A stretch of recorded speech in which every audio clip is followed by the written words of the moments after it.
Counter or fridge? Here's how to store fruits and veggies for maximum freshness. Please subscribe my channel, like, share and press the bell button. From wrapping leafy greens in paper towels to storing mushrooms in paper bags, these tips from food scientists and chefs will help your perishables stay fresh for longer.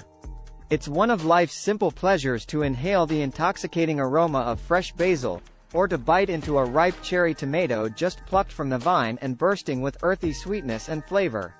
But keeping these perishables at peak freshness once they reach your home is where the real challenge begins. Store your fresh food incorrectly and you might end up throwing it in the trash, a loss that amounts to a massive environmental problem. Every year, over a third of the food grown globally is thrown away.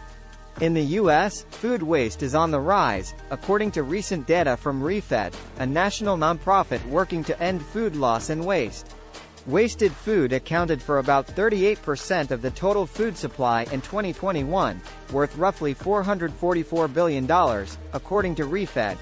For an American family of 4, the average value of produce that is thrown away or discarded is close to $1,600 annually, according to the U.S. Environmental Protection Agency.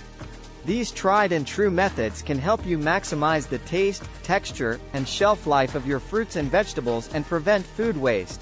Navigating the refrigerator.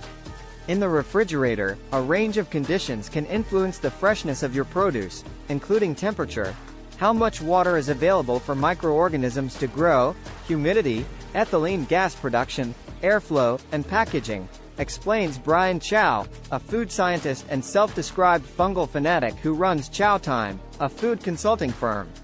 Take a stroll down the produce aisle of your local grocery store. You might notice that a lot of products are insulated in a plastic sheath or wrapper, like mushrooms. Mushrooms are about 70 to 90% water, and if you store them in a plastic environment, condensation forms. By storing mushrooms in plastic, you are actually increasing the rate of decay, because they are constantly in an environment that is very moist, says Chow. What you want to do when you get home is transfer your mushrooms to a paper bag, because paper is more porous. And because a paper bag creates less humid conditions, you are slowing the aging process and keeping your mushrooms dry without stripping them of their moisture content. Another popular storage hack involves wrapping leafy greens in paper towels and storing them in the refrigerator to extend their shelf life. What I actually do is I take some of that paper towel and then wrap it around the lettuce, and take that bundle and then wrap it loosely in aluminum foil, says Chow. You're allowing some surface area to be wicked off, but not too much that it becomes a dehydrated piece of lettuce. A similar approach can be taken with aging herbs. When fresh, you can trim the stems of the herbs and place them in a jar of water to extend their shelf life. However, once they start to show signs of decay, Chow recommends lining a high-walled aluminum tray with a paper towel and layering herbs on top, followed by another paper towel topped by a final layer of aluminum foil. This lasagna-like layering of herbs, paper towels, and aluminum helps control humidity and ensure freshness. You're able to mitigate airflow because you have higher walls with this aluminum tray, while keeping everything cold, says Chow. At the same time, what you're trying to do is you're allowing a little bit of the moisture to escape while reducing and eliminating condensation, which leads to decay. On the counter. Food storage in room temperature environments varies by where you live and the time of year. If you are located in a tropical or very humid environment, this can increase the rate of decay simply because there's more moisture trying to enter the food product, which increases spoilage. And while the lion's share of fruits and vegetables can be stored in the refrigerator, but keep your onions and garlic in a dry, well-ventilated environment out of the fridge.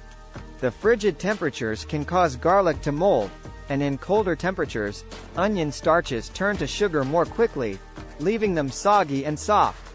For tomatoes, how ripe they were when picked determines if they should be kept on the counter or in the fridge. Tomatoes are oftentimes harvested unripened, so that between the farm and grocery store they ripen over time, ideally reaching peak ripeness by the time they arrive in grocery stores, explains Chow. He recommends putting fully ripened tomatoes in the crisper drawer, which is designed to keep produce fresher. Another thing I like to do with tomatoes that are picked off the vine is actually invert the tomato and cover up the spot where the vine was attached, he says. That is the point where it is most vulnerable to moisture loss. You can use a food-grade tape, wax, or even a paper towel to cover this vulnerable spot and extend its shelf life. Life-shortening ethylene gas. Finally, take note of what foods you're storing together. A lot of fruits and vegetables release ethylene gas, an odorless, colorless gas that occurs naturally in produce and is known as the fruit ripening hormone. The most well-known producers are bananas, but cantaloupe, tomatoes, and avocados are also ethylene-producing heavyweights. Some fruits and vegetables will produce ethylene gas to trigger their own ripening process, but if nearby veggies like carrots, broccoli, and cucumbers are exposed to the gas, they will start to age and decay. That's why it's important to keep some fruits and veggies separate. You don't want to store apples and bananas together because it's a cyclical loop in which they'll age much faster together, says Chow. But, if you put apples with berries in general, then you don't necessarily have that much accelerated rate of degradation or decay. Saving food with fermentation. Food fermentation is the process of using microbes, such as yeasts or bacteria, to preserve food and change its taste and texture. It's been an effective way to preserve food for millennia. Ancient Koreans used the chill of winter to ferment vegetables by burying them in the ground in earthenware ceramic jars called ongji. In Babylonia, beer was made by fermenting dates with water. And in Anatolia, milk stored in sheep or goat skin bags was fermented to create yogurt. Today, restaurants, such as 3 Michelin-star Danish restaurant Noma, are using these same tactics to prevent food waste. The fermentation lab is the last room before you get to the garbage room, says Kevin Jung, chef of research and production at Noma's fermentation lab. We're kind of the last bastion to use an ingredient before it's discarded,